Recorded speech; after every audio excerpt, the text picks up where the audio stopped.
Okay, looks like they're on. Alright, so before we begin, I would just like to state for the record that today is May 31st, 2023, and my name is Ben Bauman, and I am in Noblesville, Indiana, speaking with Luke Kenley, and we are doing an interview for the Indiana Legislative Oral History Initiative. So just starting off, when and where were you born? Born in Fort Stockton, Texas, on March 28th, 1945. And what were your parents' names? Howard Kenley Jr., my dad. My mother was Elvira Hyter, Hayter, and my dad was in the service training with a crew to go in a B-17 to fly in the European theater. And he was training in El Paso, Texas, and they trained as a crew. And I don't know if you've ever seen the old movie Memphis Belle, where it's okay. You can pull it up on Netflix. It's a pretty good movie. Yeah. And it's how the theory was with the B-17s, B-24s, where they had the crew all train together after they'd done their individual training. And then they trained together out in El Paso for about 8 or 10 months. And then they flew to Foggia, Italy, and then he flew 35 missions all the way to Berlin. And while he was in El Paso, he met my mother, who had been raised on her parents, my grandparents, had homesteaded a ranch out in far west Texas. Wow. Kind of in the middle of nowhere. And she'd been raised on the ranch and went to the predecessor of UTEP, University of Texas at El Paso, which was then called Texas Western College of Mines and Agriculture. And so she was a student, and he was in the service, and they met. And he was there for quite some time, and then they eventually got married, and then I was born while he was overseas. Okay. Yeah. Wow. Okay. Interesting. And so how did you get to Indiana? Dad and his family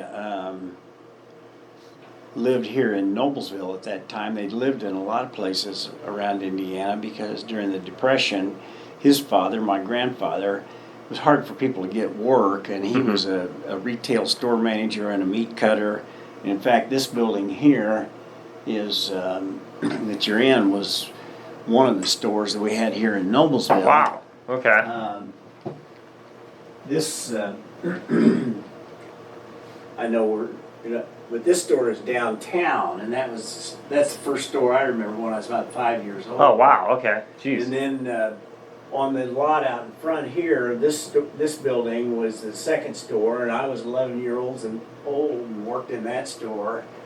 And then, so this little corner of the room's got some pictures. It's kind of in the family history, and that's my father there, the one that was in the service. So. Wow. Okay. So you've been in Noblesville for a while then. Yes. And my wife's even been here longer. Her family, the Butler family,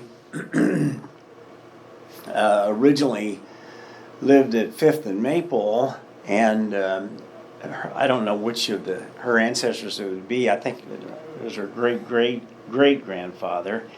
He had his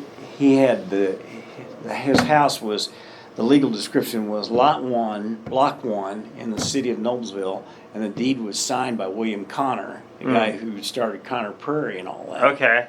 Yeah. Wow. And so her family never moved out of Noblesville. I guess. Since 1821. Jeez.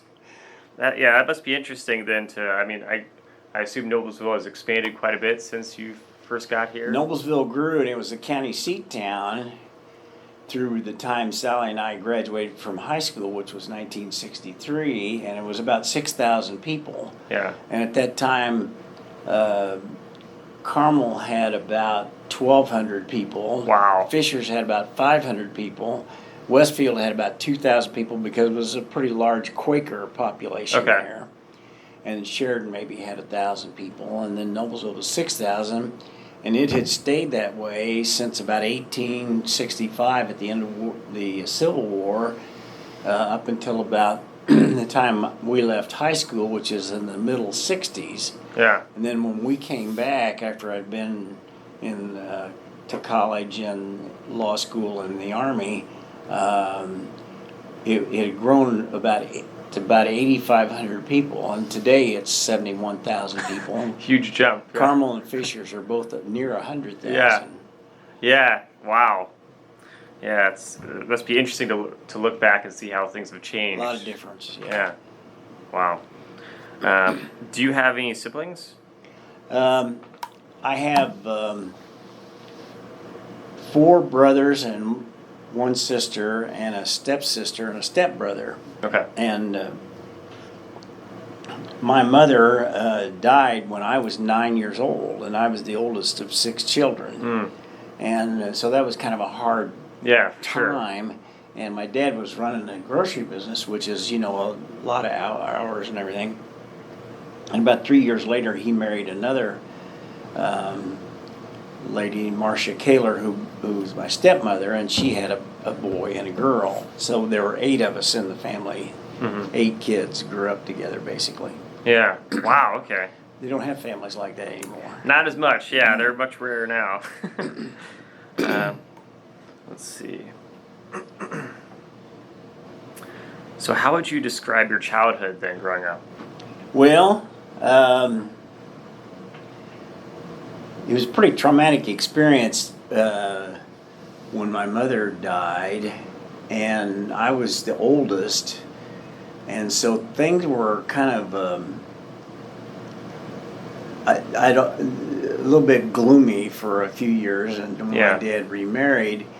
And what we did was we spent the winters or the school year here in Noblesville, and then my grandmother in West Texas had taken Jimmy and Tommy, the number 4 and number 5 boys, they were very young, and she kept them for 2 years at the ranch till they got ready to go back to school, and then she sent one back to school up here, and then the other youngest one, Bobby, went to Texas. And so the rest of us would be here through the school year, and everything kind of smoothed out when Dad remarried, but we'd be here through the school year, and then we would all go to the ranch the day after school was out, and we'd come back a couple of days before school started again, because it was hard to hold that many kids together, Yeah. And then as we got older, why it all. Wow. So that was a good experience, actually. It was kind of tough, but by today's terms. But yeah, you learn a lot, I guess. You learned a lot. You learned how to, and particularly in my case, being the oldest child, why I was always pushed out to have to do all kinds of adult type duties from a very early age. And but we all 8 of us, 7 of the 8 of us graduated from college, and the one that didn't had a real good job with Firestone Industrial Products. He was a very mechanically oriented guy, and so I was the oldest child, and I went to Miami of Ohio and graduated in '67. Then I married my wife Sally, who I dated in high school here at Noblesville, and she graduated from Butler University with an elementary education major. And then David was the second child. He's 14 months younger than me, and he's a retired OBGYN doctor. Oh, okay.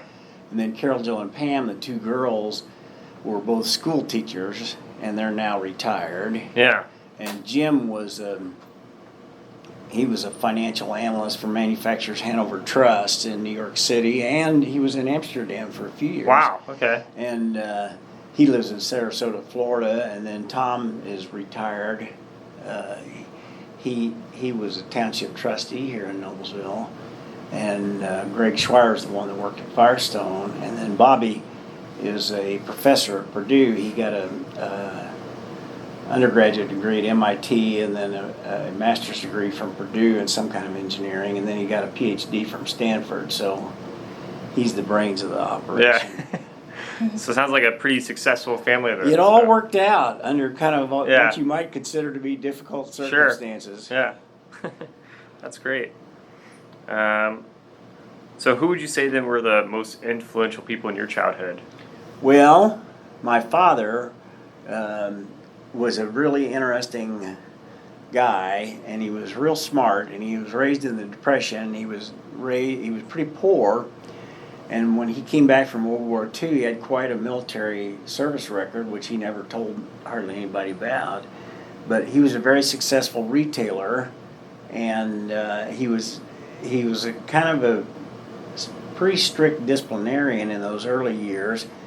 And he died a couple of years ago at the age of 99, and he was still living in his own home by himself. Wow. And he was an interesting guy in that as he went through life, he adjusted to the different ages, but he always seemed to be trying to figure out how to make himself to be a better person. And, you know, he wasn't a warm and fuzzy guy, I remember when we were children, but then when grandchildren came along and he dealt with younger people, why, he worked real hard to become, to fill that role, you know. Sure. And so he was kind of an interesting role model in that it was quite clear that he was always trying to make himself be a better person, even into his 70s and 80s and 90s, which most people by then have decided, hey, I'm not going to do anything more. You know? So he was a very influential guy in my life, and in fact, I was a pretty good student, and I went to Miami of Ohio, and after I figured out I could get good grades, I decided I didn't want to worry about that anymore, so I became a big fraternity guy and had a lot of fun and didn't work very hard at my grades. And but anyhow, had been encouraged by an economics professor over there to take the law school aptitude test and maybe consider going to law school. And so I did that, and I got a real high score. I was always taking these standardized tests was always really easy for me. Okay. And so I got a high score. In fact, it was the highest score anybody at Miami had ever gotten. And so when I applied to some law schools, I applied to IU down in Bloomington in Michigan and University of Virginia. And I went home at Christmas, and my dad said, well, if you're so smart, how come you didn't apply to Harvard? And I said, well, that application's $100. I don't need to pay them $100 just to tell me no, you know. Yeah. He said, I'll tell you what, I'll pay for that one. So he paid for me to fill out the application, and I sent it in, and I got accepted. Wow. So I ended up going to Harvard Law School. So that shows you what kind of, just a little insight into what kind of a guy he was. Yeah. And probably the second most influential person was my grandmother in West Texas, who had homesteaded property out there with her husband. Her mother had been a school teacher, and she was divorced. She had 4 children, and she lived in Helena, Montana. And she got an offer to be a school teacher in a one-room school in a little place called Hovey, Texas.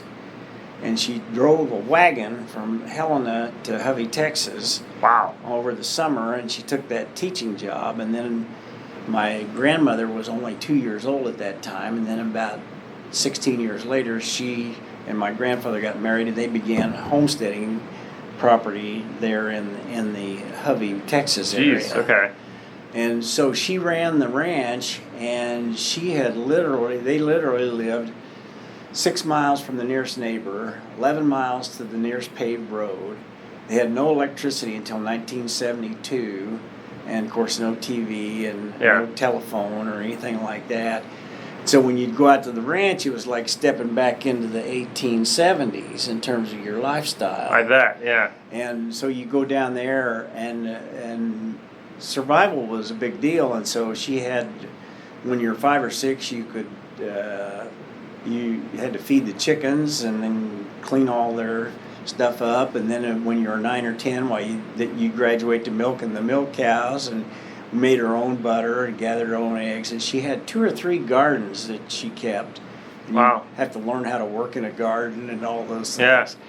Yeah. And then luckily, because I was the oldest of the 13 grandchildren that would be out there during the summer, my uncle made me his assistant cowboy. So I did a lot of riding horses with him through the summer, working cattle in different ways. And sometimes we'd literally spend virtually every day of the summer riding and working cattle, you know. Wow.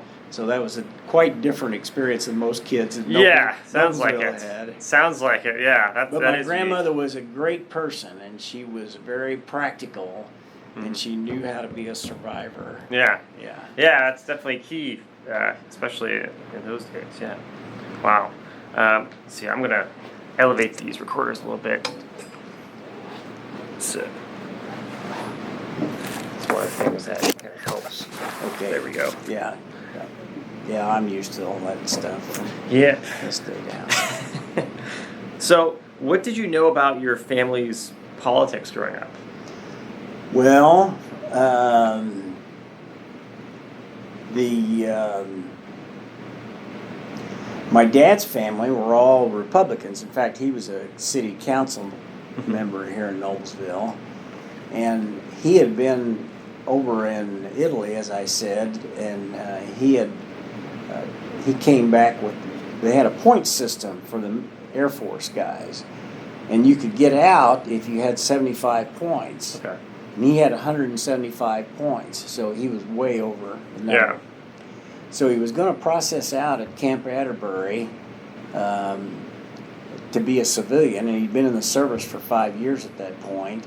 And he went in and talked to these two majors, and he said he knew that something was wrong when these two majors wouldn't really look at him. And the guys ahead of him had been a couple of pilots, and they both had about 80 points, and they got out, and they were real happy to get out of the service.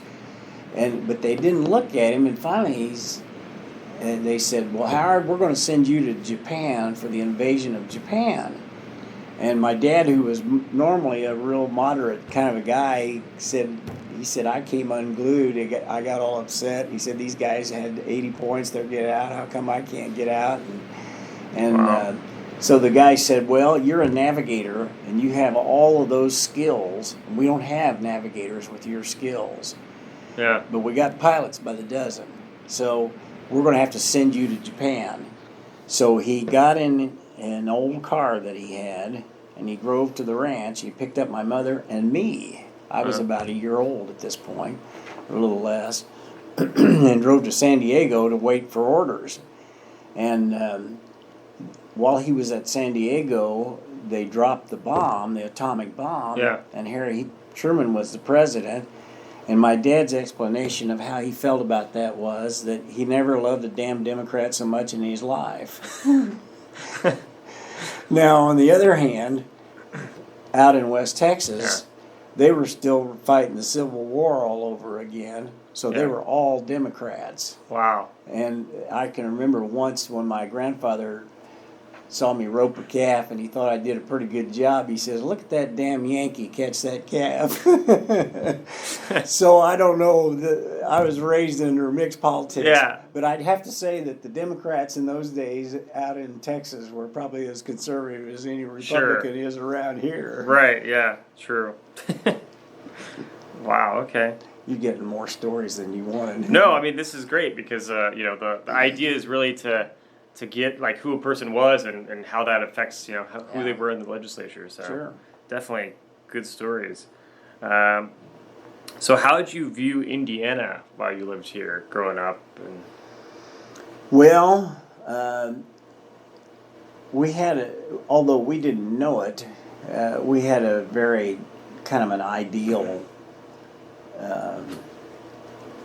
raising here in Noblesville. It was a nice sized town, and there was a Firestone plant, so you had a fair number of blue collar workers there, and it was a relatively prosperous town, and you just grew up.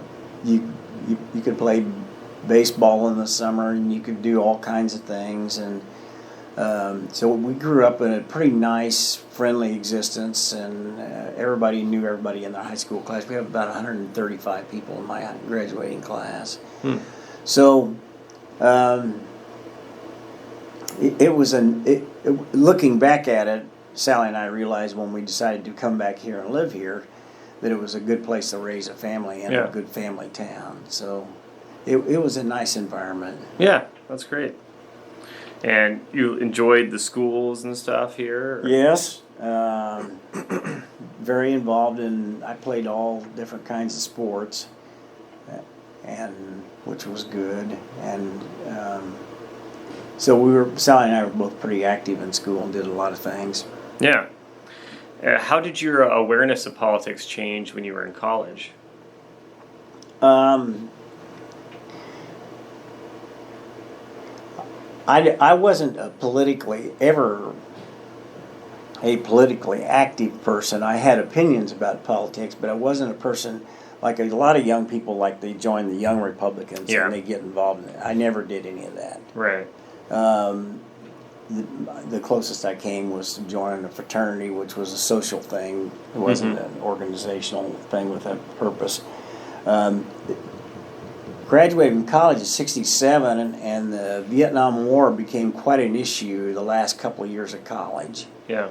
And so when I graduated, there was a question about the draft and how the country needed more people, more men, and so they were starting to draft quite a few people. So if you had dropped out of college or something like that, you almost certainly got drafted. Yeah. And so at the time that I graduated, they decided to give everybody who was going to graduate school a 1-year deferment. And then at the end of that year, they'd see where you stood. And so I went through my first year at Harvard Law School, and of course the attitude toward the Vietnam War in Boston, Massachusetts was totally different than the Midwest. And in the Midwest there was some unrest, and particularly on college campuses there were discussions about, there's no reason for us to be fighting, this is not a just war, on and on and on. And but when you got to the East Coast, it was just almost, the roar was so loud, it was incredible.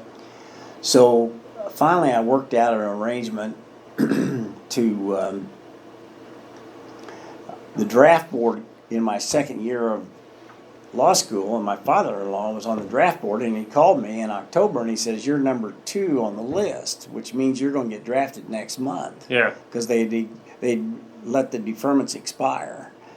And so I said, "Well, Joe, give me a chance to figure something out here." I said, "I hate not to finish my second year of law school because I don't know if I'll come back if I just have 1 year done."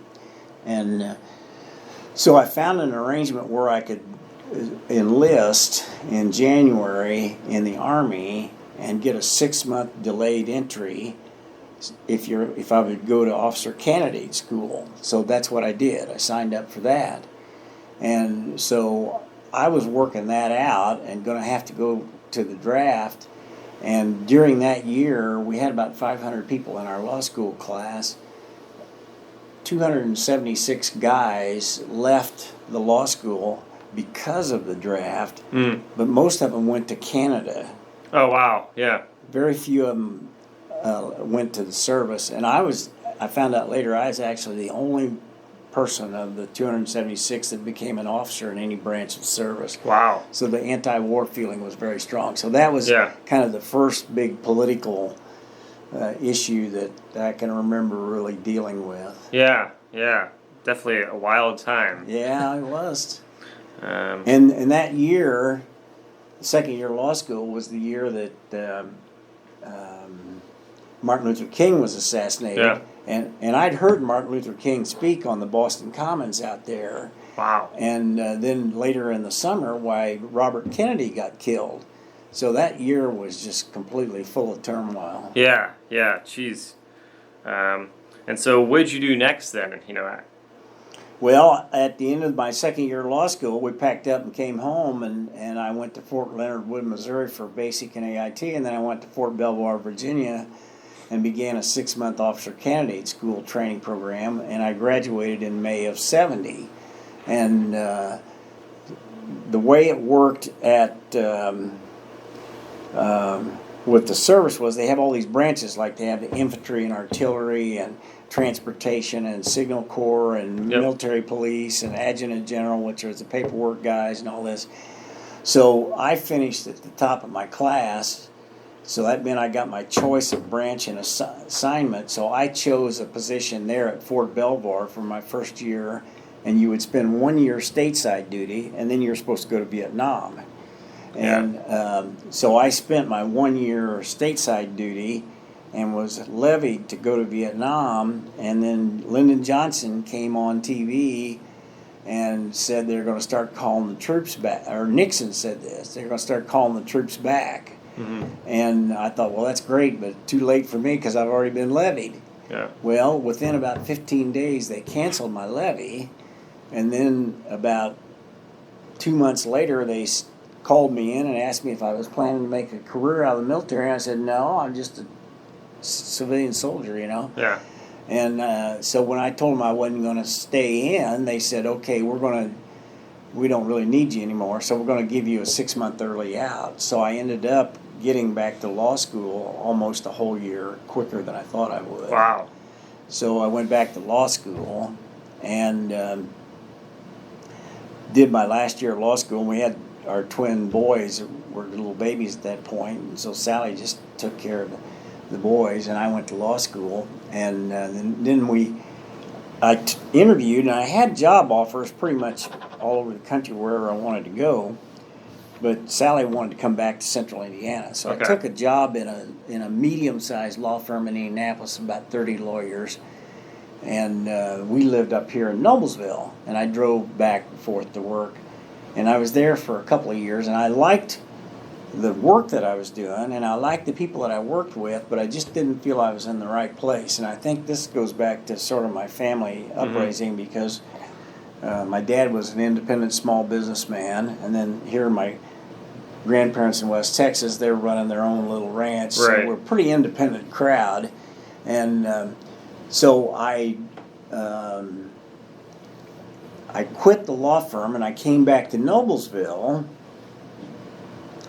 My dad was thinking about retiring, and none of us kids wanted him to sell the store. It was kind of like the family cornerstone. Yeah.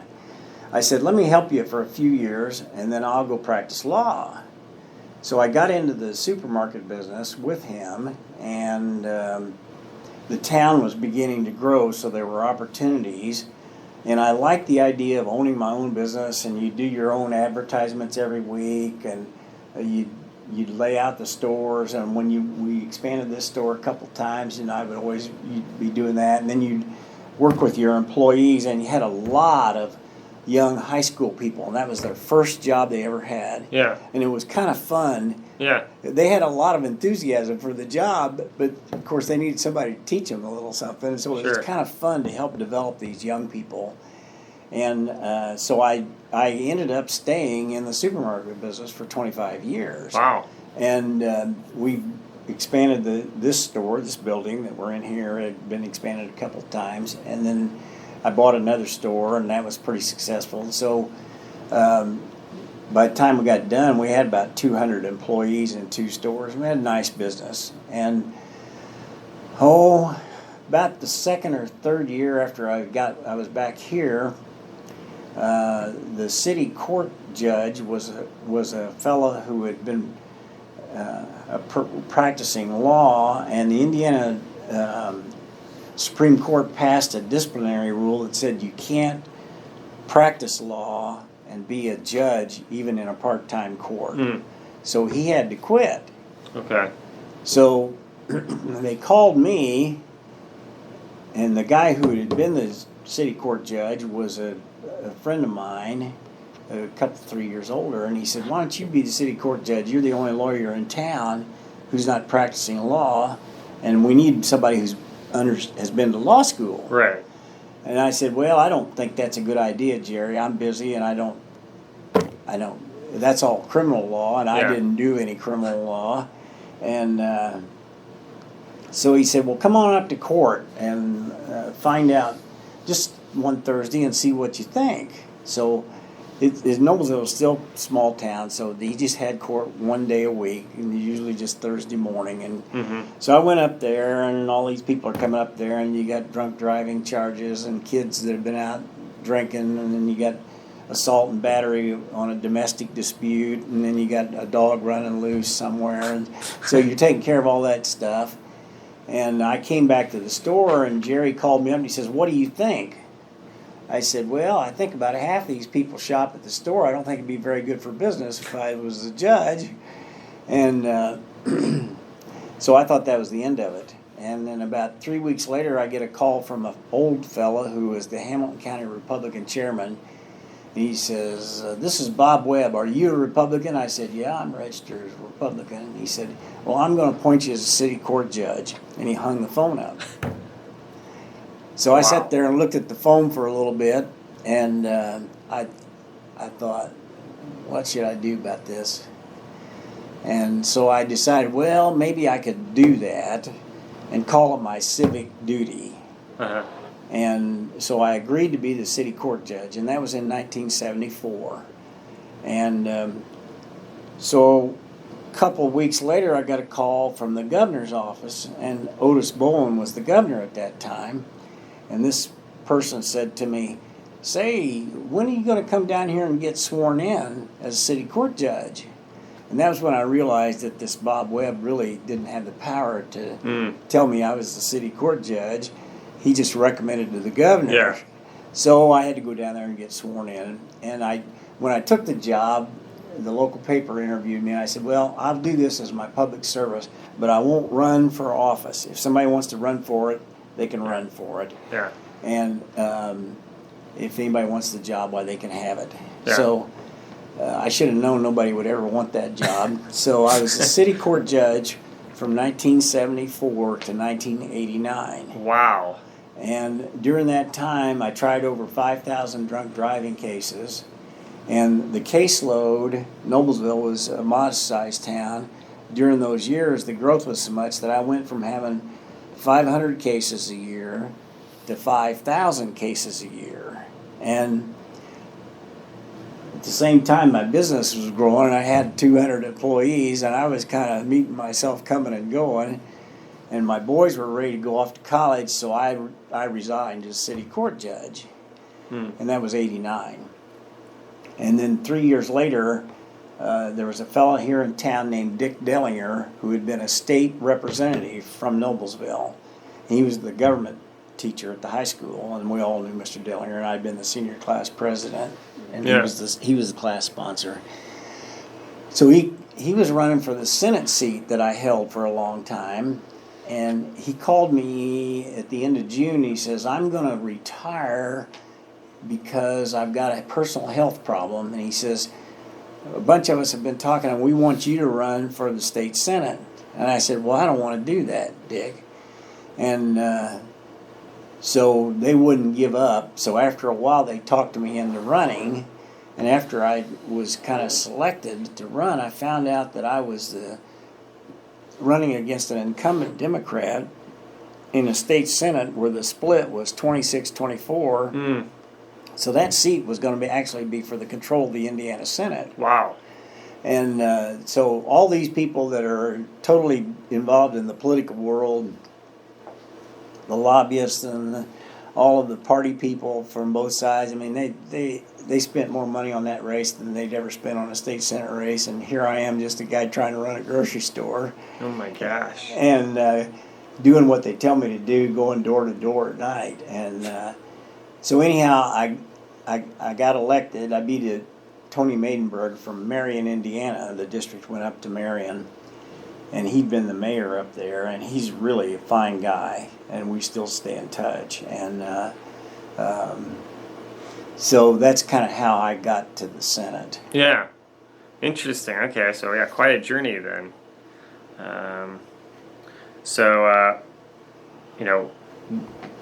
What did you think of like the election process, and what was your reaction when you found out that you won? Well,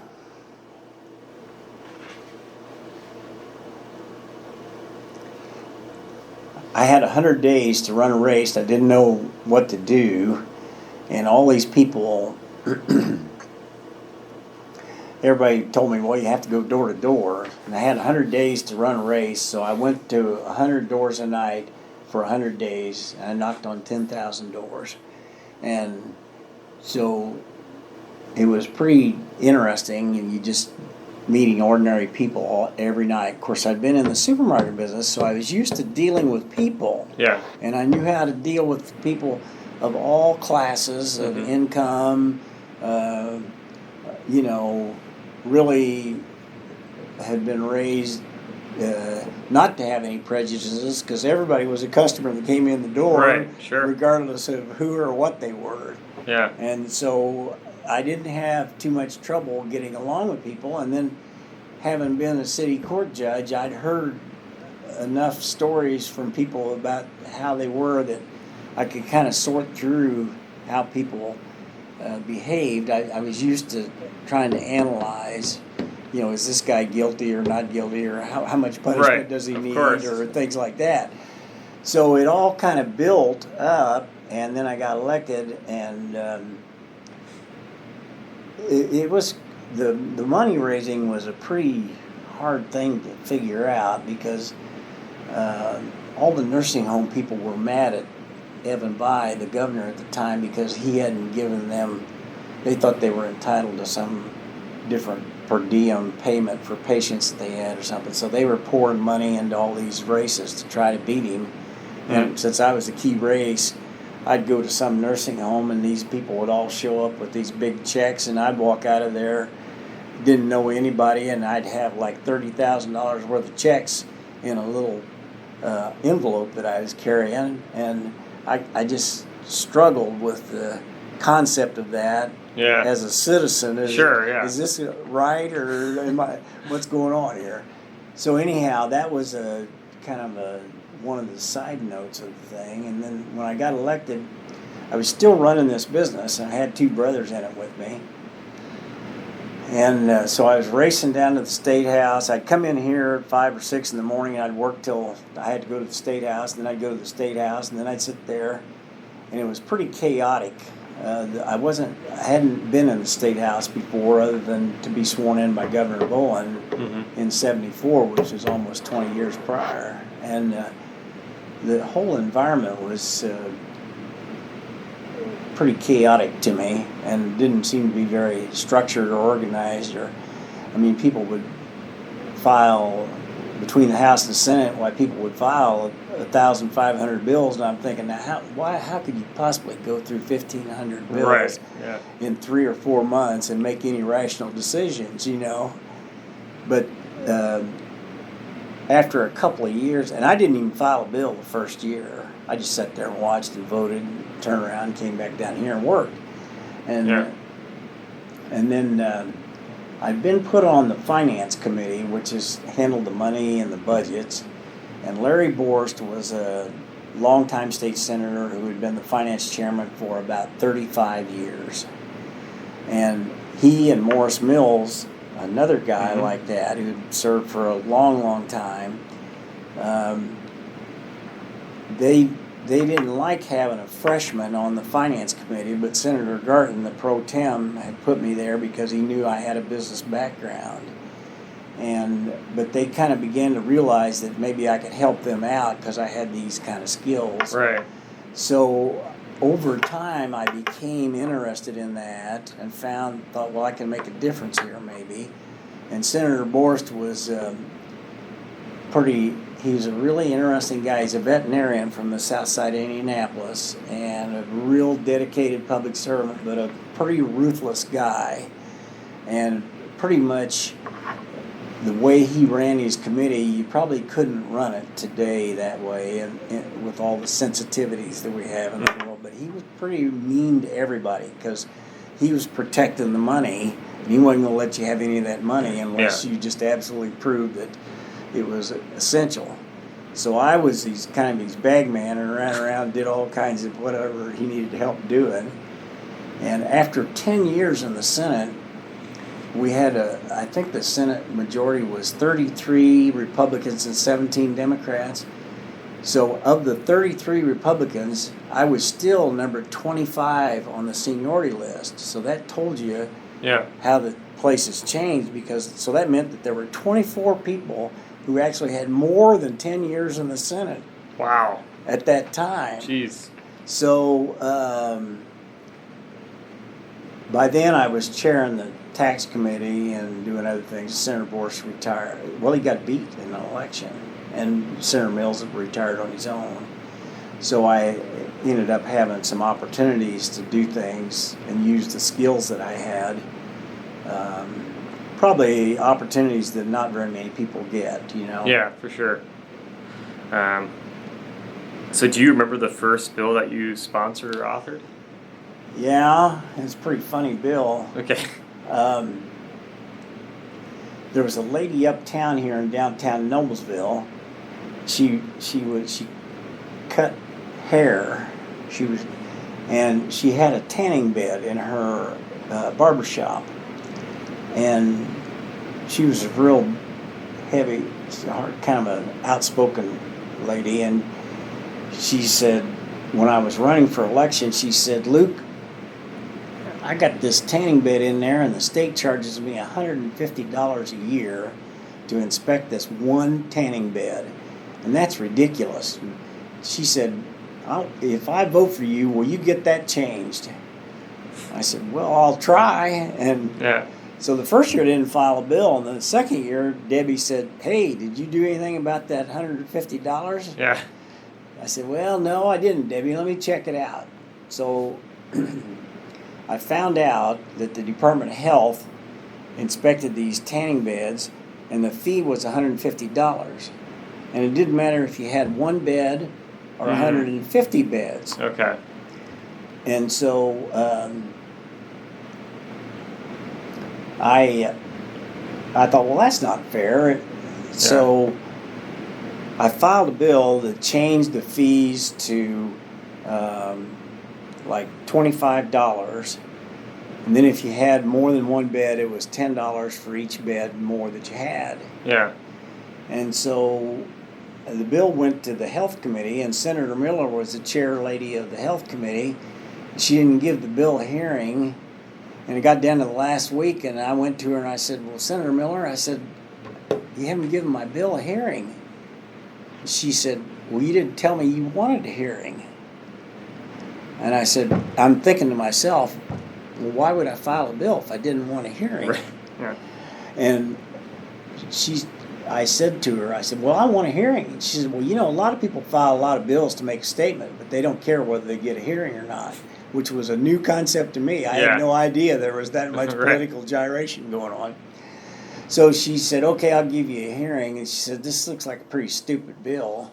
And so I got the hearing, and they had about 15 people testify against me, and they're all from the North American Tanning Bed Association, and there were all these outfits that had lots of beds in their facilities, and so this was going to raise the fee on them. Okay. But it was going to protect the little guy like Debbie. Right. So they were giving me a hard time, and then the Department of Health stood up, and they opposed the bill too. Oh. And I said, "Now, why would you oppose the bill?" And they said, "Well, we figured it out, and our revenue from this goes down under your formula." And I said, "So if I change the formula around so that you get more revenue," then the guy said, "Well, then we'll be for the bill." So I changed the bill around so that it generated more revenue, and they wrote a big article in this magazine from the North American Tanning Salon Association condemning me as being everything except for a communist or a Nazi. And people were asking me, "Why do you have this crazy bill?" And so I got it on the Senate floor, and everybody was giving me a hard time and making jokes about my bill. And Earlene Rogers was a fine state legislator, and you need to call her and see if you can interview her. She's been interviewed, actually. Okay, she's a fine person. So Earlene got up and said, "Question for the senator, question for the author," which means she wants to ask me a question about my bill. So she got up there, and she's a retired school teacher, an African-American lady from Gary, Indiana, and she says, "Now, Senator Kenley," she says, "whenever somebody files a bill, I always want to know how it's going to affect my district. And so I want you to know that I spent all weekend driving around Gary, Indiana, looking for a tanning bed. And I couldn't find a tanning bed or a tanning bed salon anywhere in my district. So why should I vote for this bill? And she was obviously referring to the fact that most everybody up there was African American and they didn't use tanning beds. Right. And of course, everybody in the Senate's about to fall out of their chair laughing at the thing. And I didn't quite realize that the joke was being played on the freshman guy till we got through there. But anyhow, somehow the bill passed by a slight margin and it went over to the House to a committee and never got a hearing. And so I filed that bill for 9 more years and it never passed. So wow, okay. That was my first bill. Yeah, wow, I guess pretty interesting learning experience then with that one.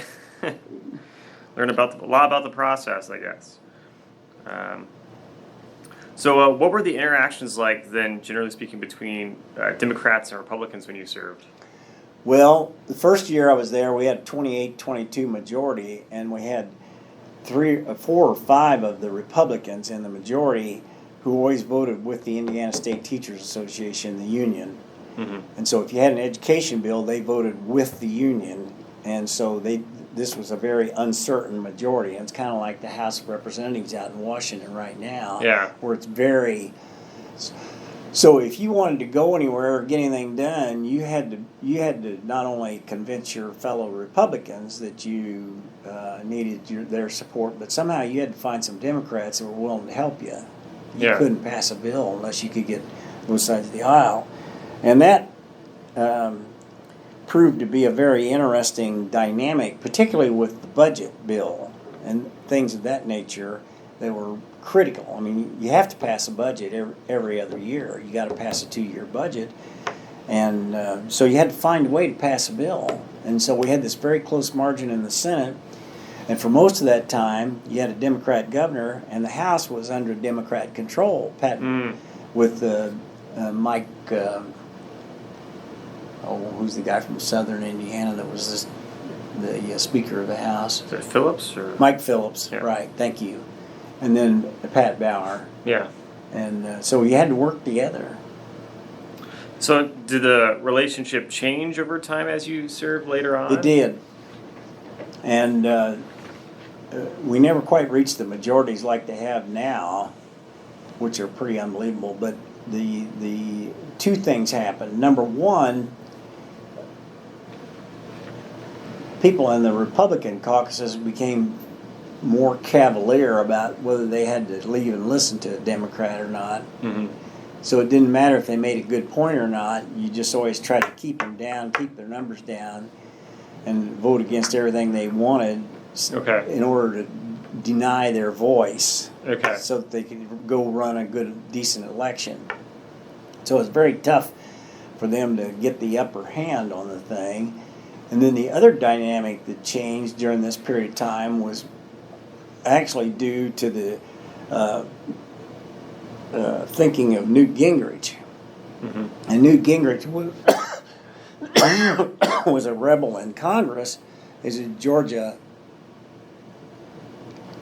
congressman, but he'd been a professor, and he developed all these theories about how you win elections and how you gain a majority and then how you control the agenda.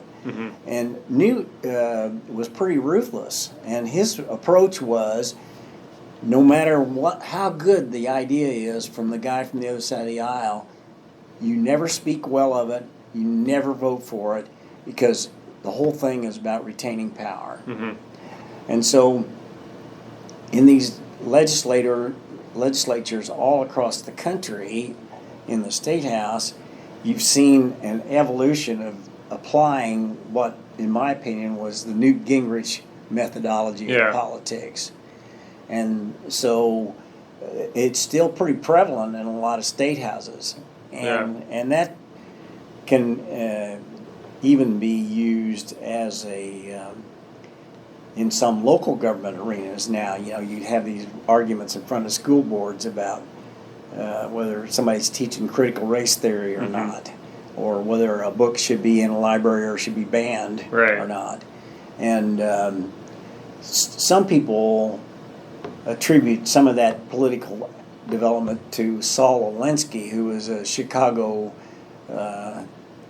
Democrat socialist activist many years ago. And he did use those kind of tactics in elections, but he never achieved the power that Newt Gingrich did or perfected the use of it within the elective body. Yeah.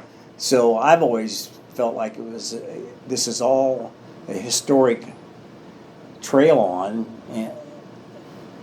from that thinking of that era. Yeah. So we're kind of still dealing with that, but you're beginning to hear more commentary about, hey, at some point we've got to sit down and work together on something and move things forward and be more inclusive about these things. And we haven't quite reached any of those tipping points yet, but you can, if you're just someone who's viewing the development of the history of the politics, that's my feeling of what's happening now. Yeah. And probably the only parallel that I can think of in the earlier history of the country is probably during the Reconstruction period after the Civil War. Mm-hmm. And that it took some time to smooth all that out. Yeah. Yeah, that is interesting, and I've definitely heard that kind of be echoed before by several people that I've interviewed. So, does the situation today in terms of like political polarization remind you at all of like the '60s or anything, or? Yeah, it does remind me of the '60s. It's not as hot now as it was in the late '60s. Mm-hmm. And '68 was a pretty rough year. Sure. The country just about got torn apart. Yeah. And but it's pretty. That's the similarity, the heat of the situation, the intensity of the situation. Yeah. Let's see. What would you say were the differences between the House and Senate? Well, one of the big differences is when you become a senator and you have a 4-year term, you don't really have to worry about an election next year. But when you're in the House, every time you go in there, you're getting ready to face an election within a short period of time. And so you make your decisions based on how you're going to stand up in the election. Now, I had one big advantage that nobody else had. They had to beat me to death to get me to run for the job. Yeah. And I really didn't want to do it. Yeah. And I'd be just as happy not doing it. And so when I got elected, I looked around and I thought, just about everybody else in this room owes somebody else their allegiance for helping them get elected. Yeah. But I didn't want it, and I don't care. Yeah. So if they want to unelect me, that's just fine. Yeah. So I never worried about whether I made somebody mad or not. I only worried about it in the sense of maybe they're telling me something that I would be paying attention to. Sure. But so I never felt any compunction to have to justify my position. I just did.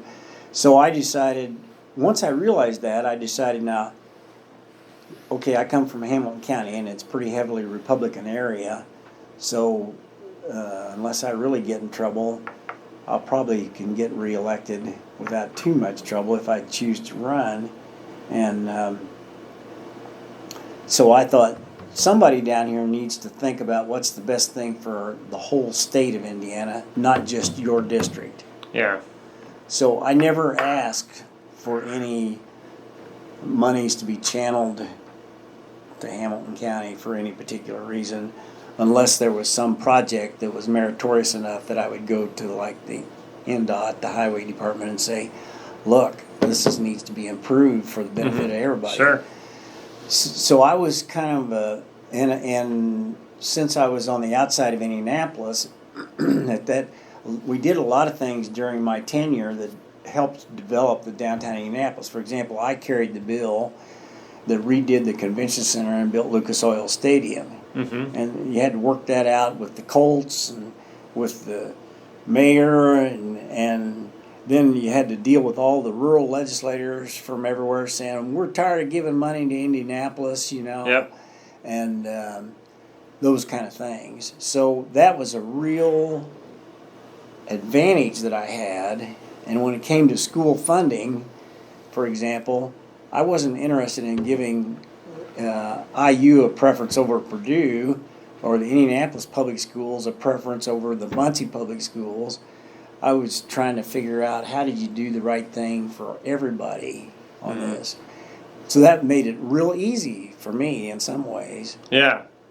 Yeah, I guess it's definitely a little bit more relaxing if you're not worried about getting reelected all the time. No, and people would, you go to a public meeting and somebody'd stand up and start yelling at me, well, we're going to get you unelected. And I said, get after it. You find somebody good enough, that'll be good with me. Well, that's the last thing they wanted to hear you say. Right.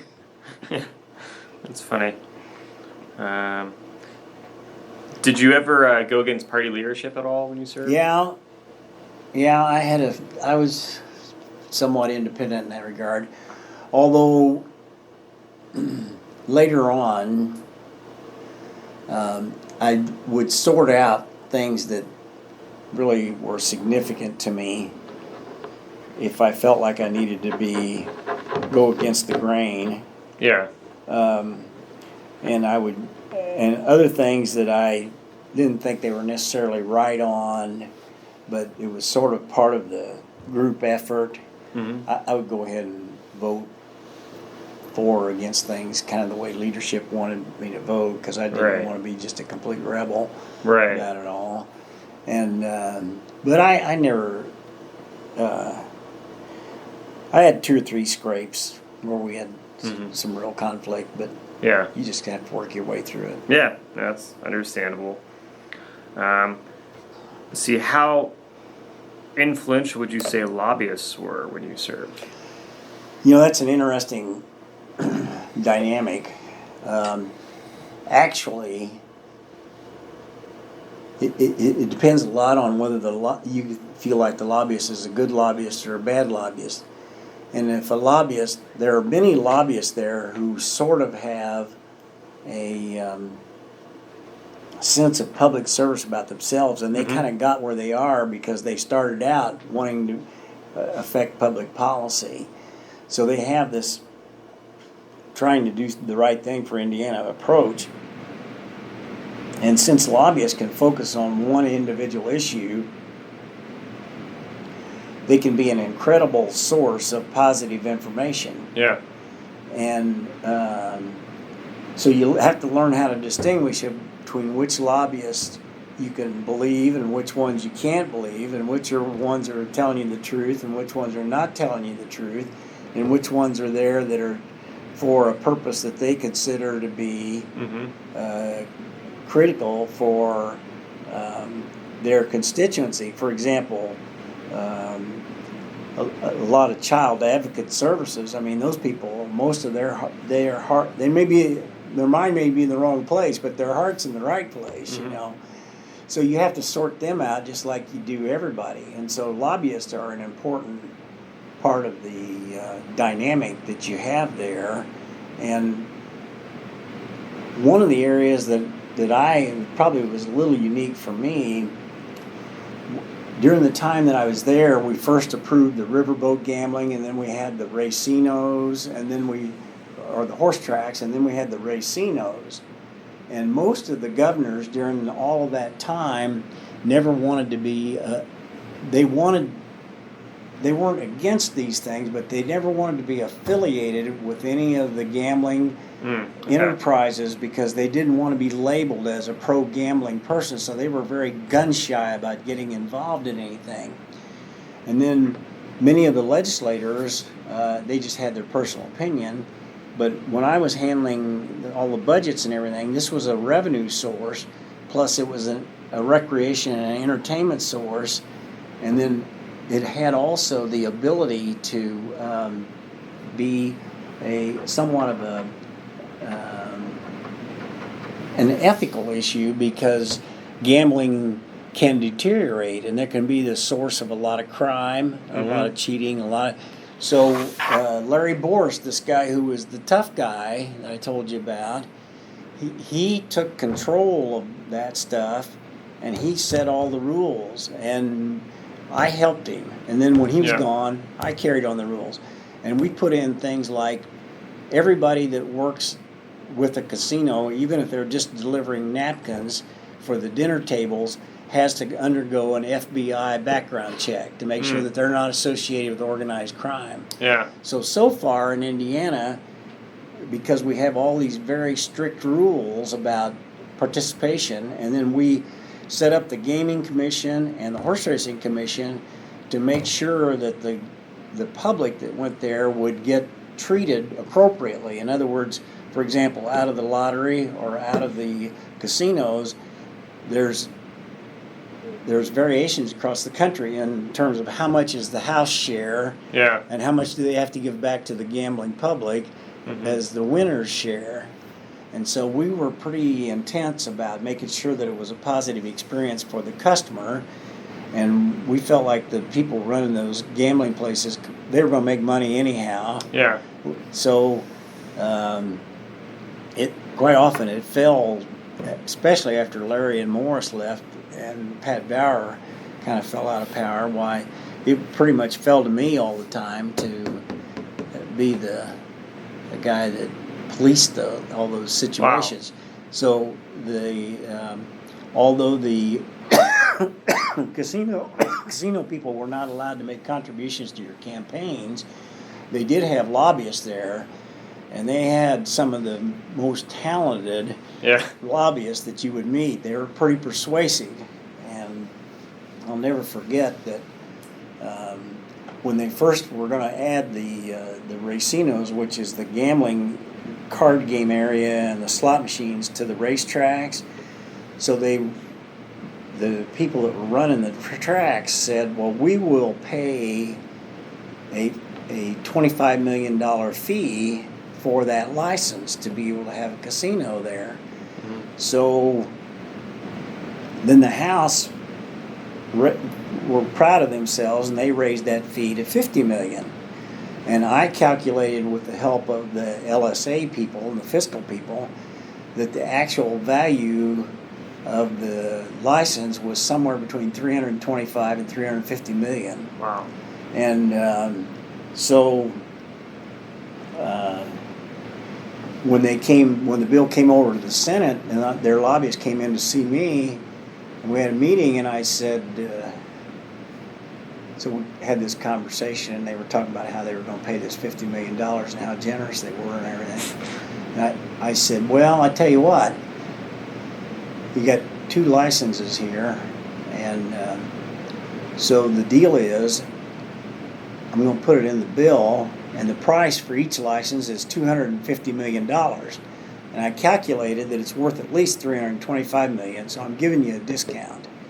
And I said, you have until 7 a.m. tomorrow morning to tell me whether you accept that or not. And for the next 15 hours, they went completely crazy. And then they just caved in and paid it, Wow. So that was kind of a unique experience. And of course, Mitch Daniels was the governor. He thought I was a big hero because I made him do that. But even Mitch, as strong as he is as a person, didn't want to be tainted with having to make all these decisions about the gambling industry. And so that's one area going forward that somebody like in your position needs to watch that and make sure that that the dynamic doesn't change. That we haven't had any corruption in the sense that we've had to charge anybody with any crimes in the General Assembly during the last 30 years, but it's because we've been pretty diligent about protecting against all that. And I sort of feel like that's getting lost in the shuffle there. I don't see any signs of criminal activity or anything like that, but in order to keep that at bay, and you'll look around at other states and you'll go through cycles like Florida went through a period where they were sending about half their legislators to prison, and Illinois is pretty notorious for that. So that's a big issue, and it's not one that gets resolved just because of the goodwill of the overall body. Everybody wants to do the right thing in the abstract, but it's a little harder than that. Sure. Yeah, it's interesting, and I suppose, especially with sports gambling now becoming so prominent. That's right. Things are shifting. Well, that was just about the time I retired was when that issue came up, and so I told Ryan Mishler, and the last year I was there, I set it into action. I said, what you need to do is you need to make all of these national sports gambling things and all this stuff over the internet, and it's on TV, the advertising, the whole setup. I said, you need to say that before they can do business in Indiana, they have to be affiliated with one of our land-based casinos. Mm-hmm. And that gives the land-based casino sort of a revenue source and gives them a little protection. But it also reasserts all of those rules about FBI background checks and all that stuff. It puts that on the thing to police it. Yeah. So if you just make them be affiliated with those land-based casinos and hold them accountable in that way, you don't have to reinvent the wheel about what is the legal, proper way to do this. Yeah. Now, I don't know. They'll probably figure out a way to get around all that. Yeah, it's definitely, things have changed quite a bit now. I'll be very curious to see how that all plays out. Yeah. Let's see. Now, how influential would you say like the redistricting process was in terms of affecting the political spectrum of the legislature? You know, I've never been able to quite figure that out. I've always was a little afraid to dig into that too much because I wasn't sure what all was being done. Supposedly, they have these methodologies that follow these standards, and the Supreme Court decisions have been made about redistricting that show that it is a legitimate exercise. Now, if you just take the overall vote in Indiana, it's not nearly as stilted as the size of the majority that the Republicans have today. Some of that is due to things other than the redistricting process itself. For example, after Watergate, and my numbers aren't right because I don't remember exactly, but they went from being Republican controlled to a massive Democrat control in one election, just because of Watergate. So it all filtered back down. So people who say, well, somebody's cheating on the redistricting process, that's really not quite all the information you need to know to figure out what the situation is there. Sure. Yeah. Definitely very complex. So what would you change about the legislative process based on your experiences? Well, I would consider making the House terms for 3 or 4 years, and I would consider making the Senate terms for 5 or 6 years. 6 years may be too long, but I think the House terms are so short, and it's the same problem in Congress. These guys are never doing anything except for running for office. Yeah. And I think that's just problematic. Yeah, I've heard a lot of people kind of talk about that. That's chaos. Kind of, you have to run all the time. Thinking about like some things I saw, like newspaper articles or whatever, while you were serving. Let me see. Yep, no worries. Hey, David, I'm in a meeting. Can I call you back? Okay.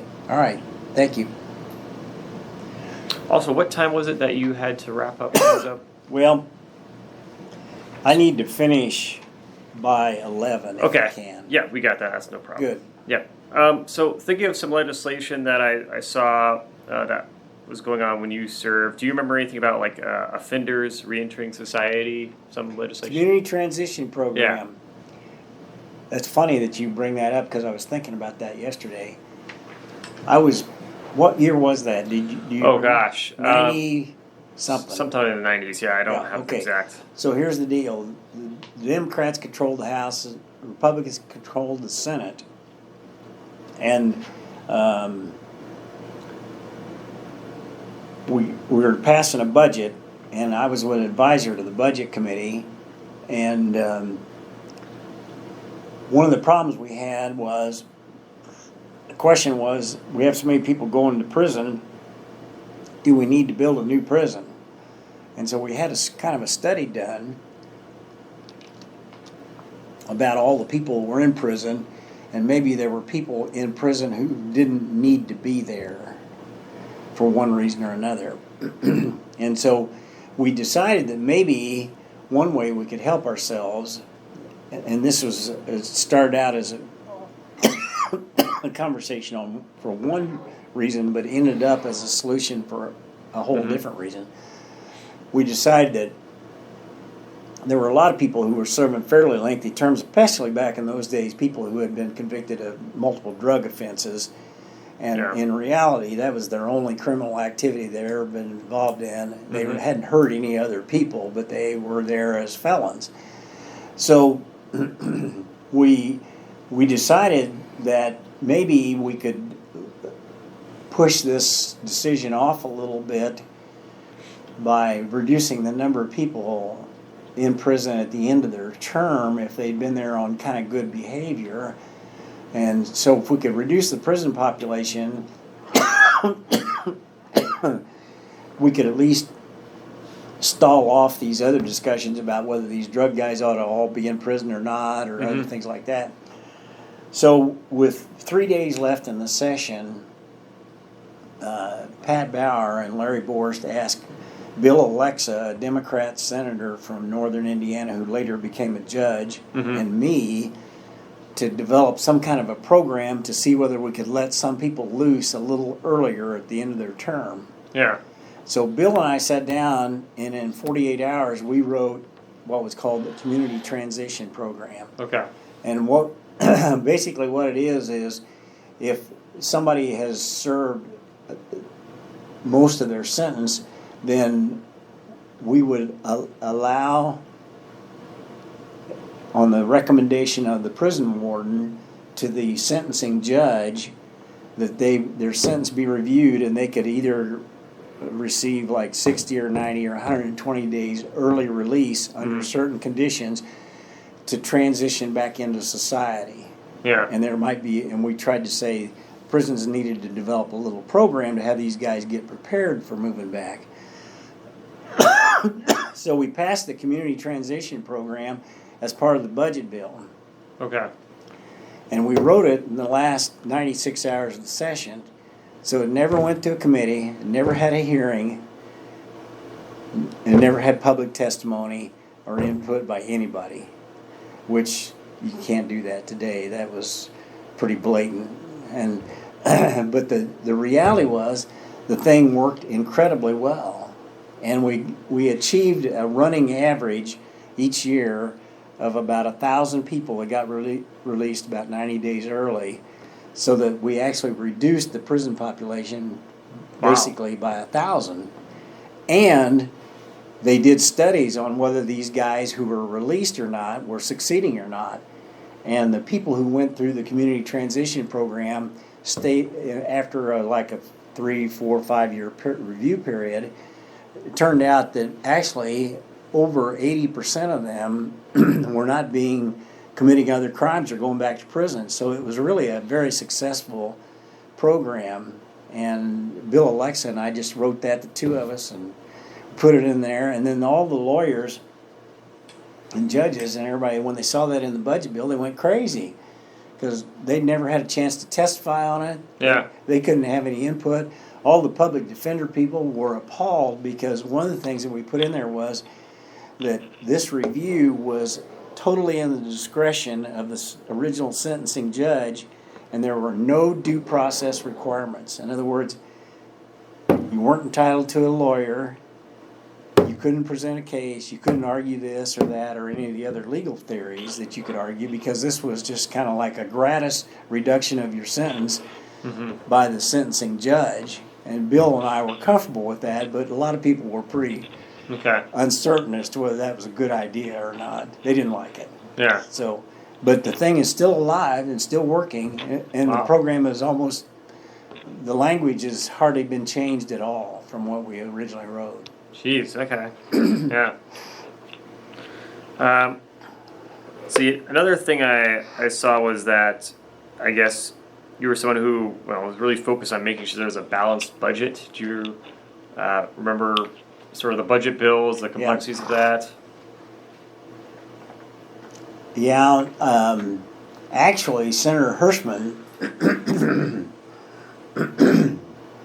we all kind of wanted a balanced budget, an honest budget. And so Mitch is the one that cooked up the idea of, I'm trying to remember what the difficulties were. There was something that was a problem with that.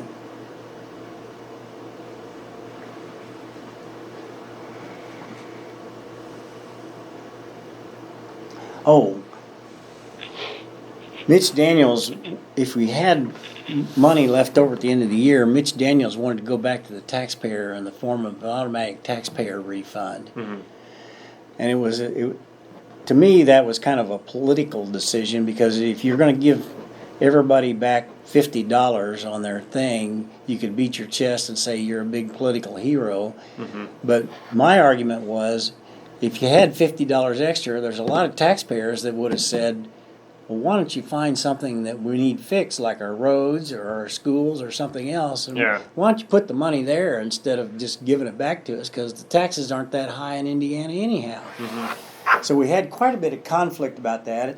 Yeah. And it bled over into the balanced budget amendment that was put into the Constitution by Senator Hirschman. And he and I kind of finally worked that out, but I was kind of opposed to that. Okay. I was in favor of the balanced budget, but I thought in the end it had to rely on the integrity of the people putting the budget together with anyhow. So Yeah. I thought there was a gimmick quality to it. And actually, Colorado passed a law that said that they would not only have an automatic taxpayer refund, but how did their thing work? In any event, what happened was, once you had a year where your revenues exceeded your expenses, then in Colorado that would tighten down the budget. And so where you had a growth area like in those days, the need for more college graduates and more college trained people was intensifying. But Colorado, under this constitutional amendment for a balanced budget, had to keep cutting the budgets for the higher ed institutions because of the constitutional amendment. So the thing it could work in a way that was really a negative in most people's minds. Yeah. You know, there's always a few radicals that say, oh yeah, let's just get down to where the government takes nothing, you know. Right. So, that was a pretty intense discussion, particularly between Senator Hirschman and myself. But and Mitch, he wanted to be able to say that and Mitch was a totally honest guy, he would do it honestly. But I could see where you get in the hands of the next guy that didn't have the same motivation that he would, it might be handled in a way that would be problematic. Yeah, that's interesting. That's budgets seem to be always something that's kind of debated about what's the right way of going about it. So, and speaking of like taxation stuff, I know one of the things that I read was about like there's legislation regarding like road funding. Do you remember that? Oh yeah. And what was going on with that? Because obviously roads are something that's talked a lot about in Indiana. Well, that was toward the end of my career. It was one of the last things that I did, and actually when we kind of solved that problem the way we did, I looked back over all the things that I'd been involved in, and I decided that I probably touched on all the major subjects that I really cared about, so it's probably time for me to retire and somebody else to have a chance. And but the road funding thing, Indiana we had a cents per gallon tax, so there was no inflationary pickup in there. So if cost of a truckload of asphalt went up 20%, you were still collecting the cents per gallon down here, so you were losing ground on your infrastructure. And here we called ourselves the Crossroads of America, and we have all these warehouses and all that stuff. Yeah. And we had the worst roads you can imagine. So we finally bit the bullet and agreed to raise the tax to bring it up to where it would have been if we'd had an inflationary, or we'd had a cost of living adjustment all those 15 or 20 years since the last tax we passed. And then we went to apply that to the roads and through the formula.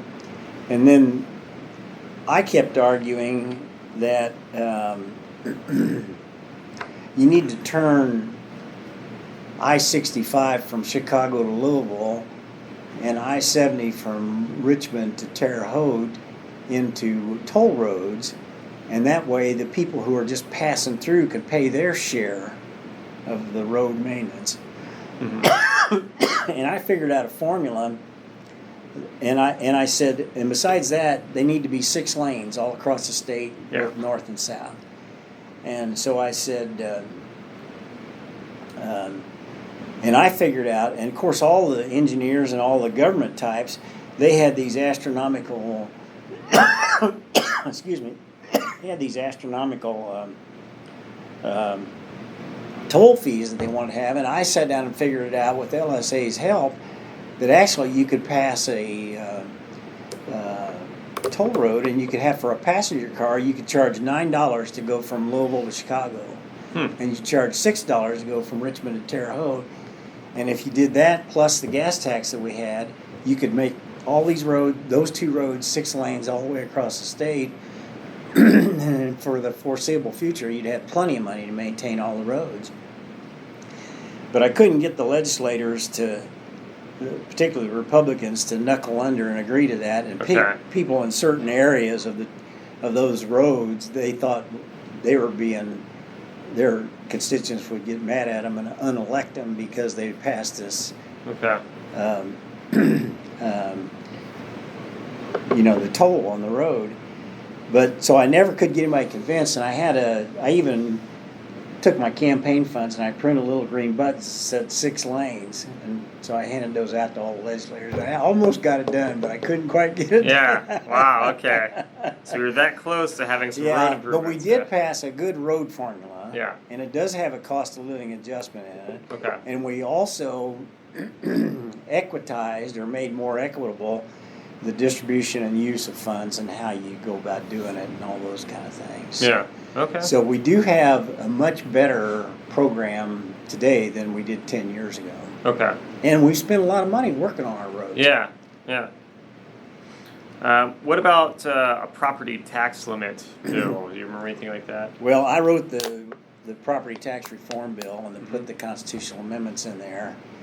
And that was that, and in the early 90s, I had written the major welfare reform bill that passed at the same time Clinton passed one at the federal level, and Evan Bayh helped me. And the reason why I was able to do that was that because I was not a regular political office holder, when I went walking to those 10,000 doors as a rookie legislator wannabe, I just listened to what people told me.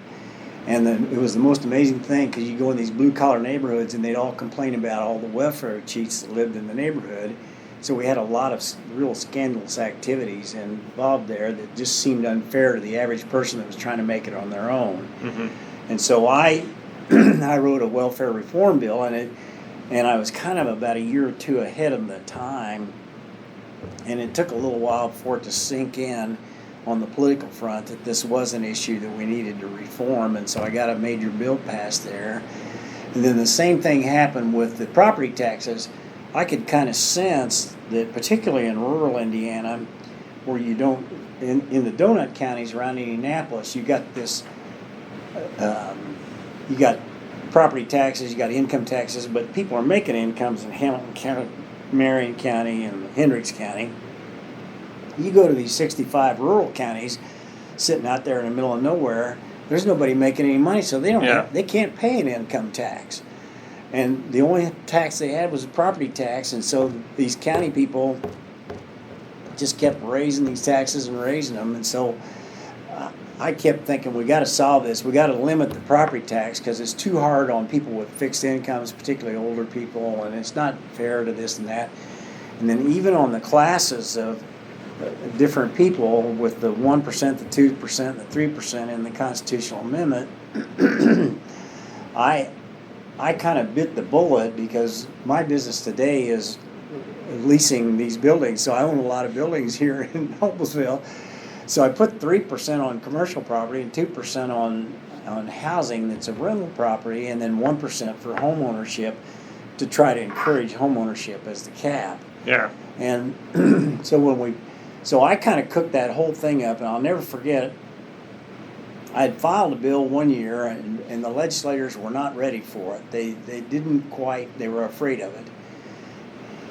So I was getting ready to do it again the next year, and Mitch Daniels called me into his office, and we were talking about different things. And he said, "By the way, you're not going to file a crazy property tax reform bill again this year, are you?" And I said, "Well, I think we're going to need to do something." And about 3 or 4 months later, it became so obvious that was the driving issue that was on everybody's mind, that they put together a commission, and then I chaired the commission, and so then I wrote the bill.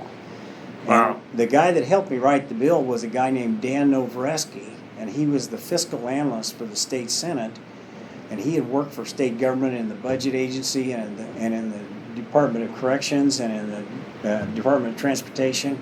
So he understood fiscal stuff and numbers like nobody you ever saw. And so I said, "Dan, we're going to write a property tax reform bill." He says, "You don't know what you're asking." And I said, "Well, we're going to have to do it." So we started working on it, and what happened was there were just like 1,000 little pedals here and there, and every time you'd push something here, then you'd have to rectify something over here.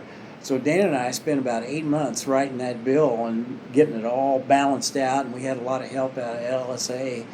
So I filed the bill, and by then the hatred of property taxes had reached a revolution point, and everybody said we needed to have it. So Mitch called me back in, and he says, "Boy, we need this property tax reform bill." And I said, "I know we do." And he said, "Well, I understand you got a bill ready to go." And I said, "Yeah, I do." He said, "Well, explain it to me." So I took about an hour and explained it to him. Mm-hmm. He said, "Now you know that if I support your bill, it becomes my bill. So I have to promote it, so I have to get all the credit." And I said, "That's fine with me. I don't care. All we need to do is get it done." Mm-hmm. And so he and I kind of laughed about that, because he kind of took over the bill in terms of the salesmanship, because he had the bully pulpit of the governor's office, which I didn't have. Yeah. And so we got the bill passed, and when we passed the bill, it was so complex and it was so long that it was one of those deals like when they passed Obamacare at the federal level, and they said, "Well, what have you done?" And they said, "Well, I don't know. We'll have to read the bill to find out what we did." Mm-hmm. It was nobody understood it except Dan and I for about 2 years, and that was a lot of fun. Yeah. Funny position to be in, where you do something like that. That's true. Yeah. Everybody just takes your word for it, you know. Yeah. Yeah. I imagine a lot of people. That stuff's so complex. It's over their head. They're just like, okay, whatever. Well, it was complex, and you just took you'd think about one problem, and then you go back into the office a couple of days later, and you say, "Well, that won't work. We need to do this or that or something."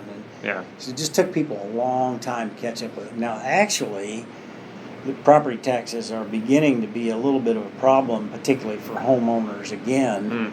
And there have been some abuses, or I wouldn't say abuses, but they're sort of the top tax lawyers around the state have studied it, and they've figured out ways to get around things so that local units of government can collect more property taxes than maybe you or I would say, "Well, that's not your fair share," you know, or something like that.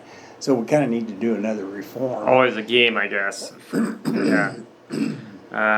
What about legislation on a college savings tax plan? Oh, yeah, the 529 plan.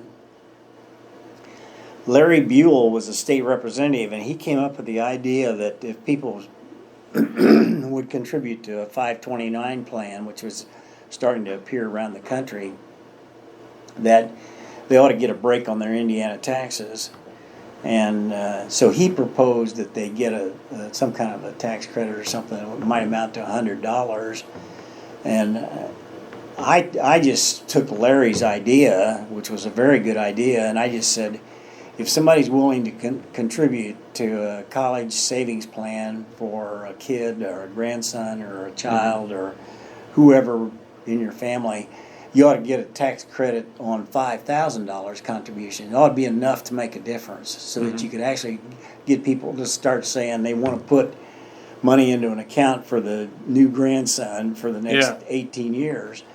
So I just took Larry's idea and increased the dimension of it enormously, and Mitch Daniels went nuts because he figured out the fiscal loss to the state was going to be about $50 million in taxes. And I said, yeah, but that's money that's going to people's kids that are going to go to school. I said, we couldn't hardly spend it in a better way, you know. Mm-hmm.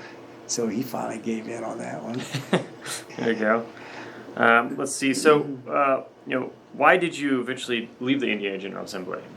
Well, at the end of 2017, I'd been there. I mean, here's a guy that really didn't want any part of the government. He spent 3 years in the United States Army and 15 years as a city court judge, mm-hmm. and 25 years in the General Assembly. Yeah. And I thought, I've been pretty fortunate because I've been given a lot of opportunities to do things that could make a difference, and that didn't happen to every legislator. And I pretty well covered every major issue that I care about.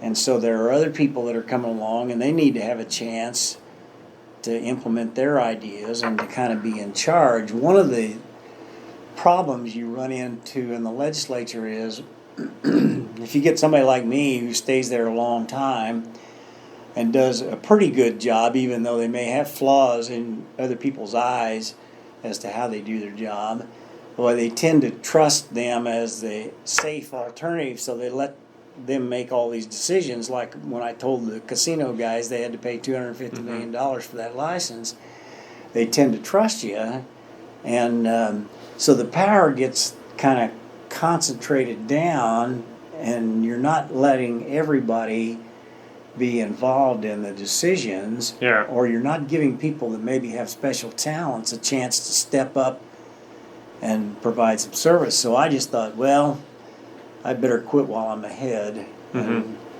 Yeah. So that's and then there was one other element.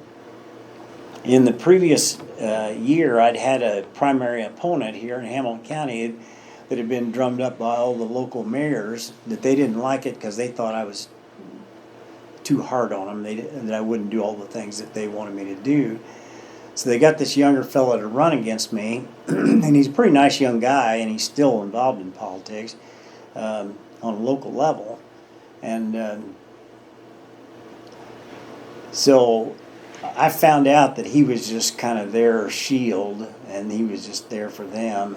I was unhappy with him, and I kind of went and visited all of them, told them what that was a bad deal. So anyhow, I beat him pretty badly. I think it was 61-39. But the reality was that most of his campaign was based on the social media, and Facebook and things like this. And although I had my office use those tools, I didn't personally use those tools, and I was not part of that world. Mm-hmm. And I was always pretty diligent about responding to constituents when they would call me and this and that. But there are so many things that I thought that were pretty unfortunate, pretty negative, and people get on these websites and they just say anything they want to say about anybody. Yep. And I didn't care for all of that, and I thought, this is a sign to you that you're not a person of these times, and so you need to move on and let people who are used to living in this world be, do these jobs, because even if you don't like what they're saying, you're out of touch with a certain crowd of people. Yep. And I didn't like that feeling, so when you couple that with the fact that I'd been here 25 years and felt like I'd done most of the things that I thought were important, I thought, well, maybe this is a good time to just turn in my badge, Yeah. Yeah, that's interesting. So how would you summarize your time overall then as a state legislator? Well, it was a great opportunity and a great experience, and one that I never perceived that it would be part of my life. It was a great way to do things and help people and do what I thought was right and be of service to the citizens, and those were all the attitudes that I took there. And And I think that's the attitude that most legislators have, even legislators that you might have a severe disagreement with over some things. Mm-hmm. They're not doing it because they're trying to cheat somebody or get ahead for themselves. They're doing it because they're trying to do what's right, they think, for the citizens, in the most part. Right. And so it was just really quite a privilege to get to do that, and it was an affirmation of, you might say, our system, which sometimes looks like it's ready to cave in on itself. But really, I think state government too is an opportunity. I had a lot of chances to run for Congress, and I couldn't ever see myself out there away from home, and you had to wait so long before you could be an effective part of a decision-making process. Yeah. And right now, I would say that the decision-making process is a little bit broken down. It's not really strong. Mm-hmm. I think that's why you see people like Mike Pence and Todd Rokita and even Mike Braun now coming back from Washington to try to get a job in state government because they think they can be actually do something that makes a difference. Mm-hmm. And I'm not sure you get the feeling in Washington now that you can make a difference, which is a concerning point. Yeah, that's interesting. Let's see. So what lessons did you learn from your experiences? Well, a lot of funny things happen, and I think it was an affirmation about how Americans really believe in their system and they want it to work and they want it to be good. And then the other thing you need to learn is patience. And this Larry Borst, who was such a ruthless guy, you'd come up with some idea and then he'd say, well, not now. and he would be saying that not because just his personal opinion, he didn't want to do it at that time, but he had a sense of how the thing was unfolding. It was kind of like the welfare reform bill when Evan Bayh and his team wanted to get on my welfare reform bill, and we got down to the end of the session and I refused to sign the conference committee report because I said it's not really good enough yet. Mm-hmm. We need to do it one more year because we've learned too much this year and we need to do it right. And they didn't want to do that. They wanted to get it signed so they could take it out and say, look, we did this, Yeah. So we waited a year to do it, and it really was a much better product. And there are a lot of good people in the political world, and they're there for the right reasons. Sometimes the public needs to give them a chance to show that that's what they're doing. Yeah, yeah. So, what advice would you give to future legislators or even current legislators? Well, you have a great opportunity and you need to take advantage of it, and always remember that you're working for the public. You're not working for yourself. Yeah. What is the most important job of the General Assembly? The most important job in the General Assembly is the one that goes to the person that has the willingness to commit to work on something and do it the right way. So it's not always going to be the President Pro Tem of the Senate or the Speaker of the House, or the Chairman of the Budget Committee, or the Chairman of the Tax Committee. It's going to come from whoever fills the bill to make a difference about something that they perceive. Because you have a lot of flexibility as a legislator to choose your topics, Yeah. So you can make a difference from almost any position in the legislature. Yeah, true. What would you say the public does not know about the Indiana General Assembly and how it works? Well, I don't. I worry that the public, at least the people who claim to be interested in politics, don't recognize the quality and the integrity of the people that they have in the State House. I know that is not true in every State House in this country. Yeah. So I think you need to remember that. Okay. How do you think the state of Indiana has changed over the course of your lifetime, whether the people or the politics of it? Or Well, I think people are always, there's quite a bit of continuity in the way people think about things, and the change is probably not as much as we think it is. Indiana has been on if you start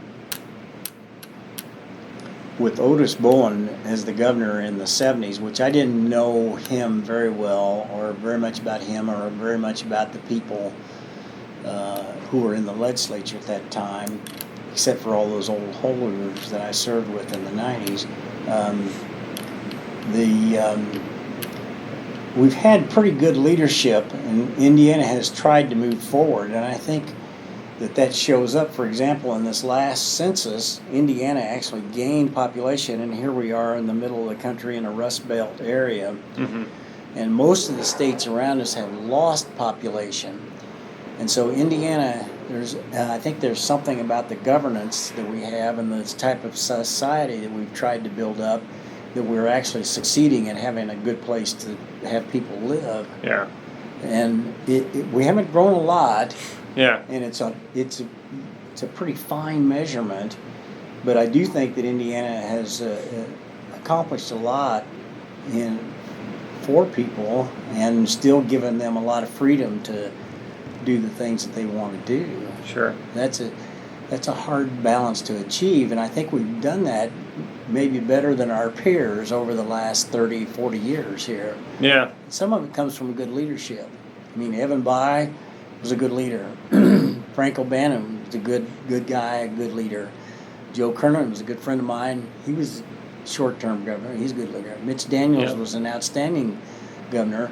Mike Pence was a better governor than I thought he was at the time that he was the governor.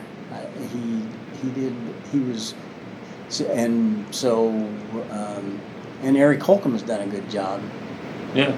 So I think we've had a lot of good leadership in Indiana, and that's a fortunate thing. Yeah. Well, I know. Yeah, it's definitely, when you look at like cost of livings across the country, Indiana is definitely on the lower end than many. So, what do you want the people of Indiana to know about their influence on the Indiana General Assembly? Well, I think the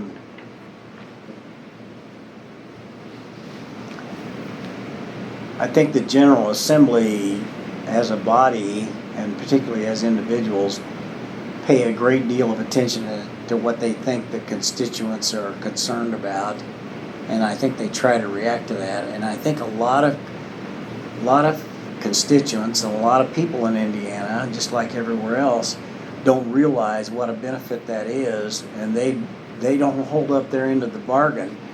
Our voting rates are not very high. And more people ought to vote. I mean, if you want to be a part of it, you need to vote, or you need to be a part of some civic effort somewhere, somehow. And I don't see a lot of that. And probably because of my age and the fact that I went through basically the draft and had to go into the service, some type of service for young people, doesn't have to be military service, but I think it would be really beneficial for everybody somewhere in the age of 18 to 24 to give 18 months or a couple of years of service to not just to the state but to the whole country. I think you develop a different perspective about your obligations as a citizen if you've had to do that. Yeah. Let's see. Well, is there anything I didn't ask about that you wanted to mention? Or You ask a lot of questions. Okay. I'm surprised you brought up that community transition program. Well, I thought everybody in the world had forgotten about that. Nope, that's right. It's coming back to life now. So there you go. Awesome. Well, I'm going to turn these off. Okay. And